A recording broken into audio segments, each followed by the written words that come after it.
Why do dogs hate vacuum cleaners?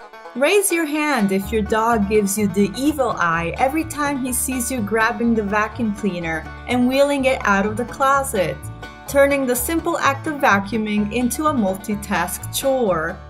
On one hand, you're trying your best to keep your carpet spotless. On the other hand, you're trying to keep your frantic dog who is barking and lunging at the vacuum under control.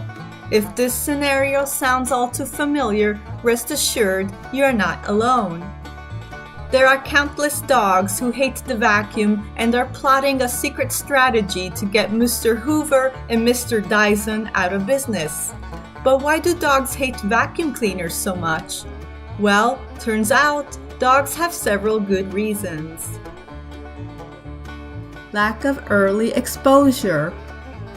Dogs and vacuums don't seem to get along, but things can be a tad bit more complicated if your dog hasn't been formally introduced to Mr. Dyson from a young age, as he should have been. Reputable breeders know the importance of this and will make sure that their puppies are exposed to common household sights and sounds from a young age before sending their pups off to their new homes.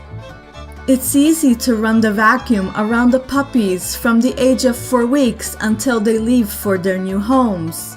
If we precondition puppies to accept sudden loud noises using treats and praise, we can teach them to love potentially scary things like thunderstorms and vacuums, claims dog breeder Sylvia Smart in her book, Dog Breeders' Professional Secrets, Ethical Breeding Practices.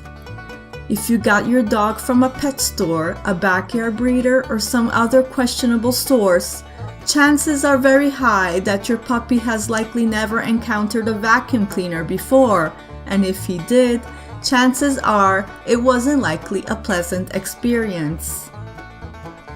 A matter of fear. Some dogs are more fearful than others when it comes to being exposed to certain stimuli. Fear can stem from lack of early exposure and negative experiences, but it can also be genetic. If at least one parent of a puppy reacts to noises, there are chances the puppy will react similarly, explains board-certified veterinary behaviorist Karen Overall.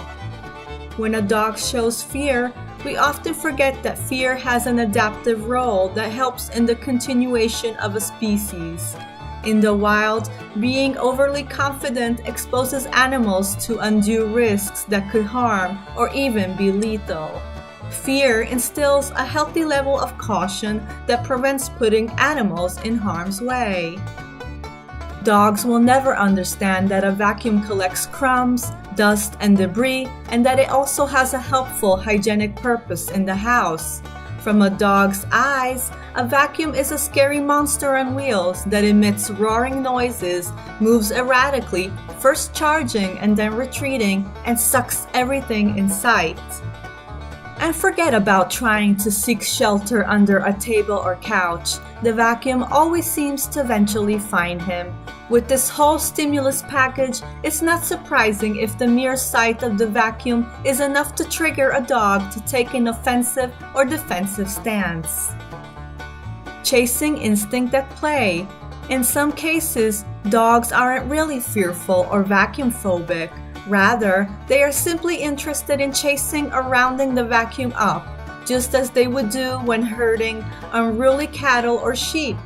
The lunging, chasing, and nipping attempts are all part of the dog's repertoire of hardwired, instinctive behaviors that are also often directed towards other moving objects such as bicycles, lawnmowers, and cars. Sometimes those chasing or herding genes also kick in when a broom, mop, or leaf rack goes into action. And guess what? Since eventually the vacuum is turned off at some point, your dog will likely think it's thanks to his barking, nipping, and lunging that the vacuum was sent into a silent surrender as it retreats back into the closet. As seen, dogs have several reasons to hate the vacuum. If your dog has decided to hate the vacuum, you can make his life more bearable around the monster on wheels by simply managing your dog's environment. When it's time to vacuum, simply keep your dog in the yard, or if feasible, keep him in a distant room where the vacuuming sound is more muffled and tolerable. Then, once you're done, swap rooms until you're done vacuuming the whole house. This offers a win-win situation for all. Please like us and subscribe for more fascinating dog discoveries.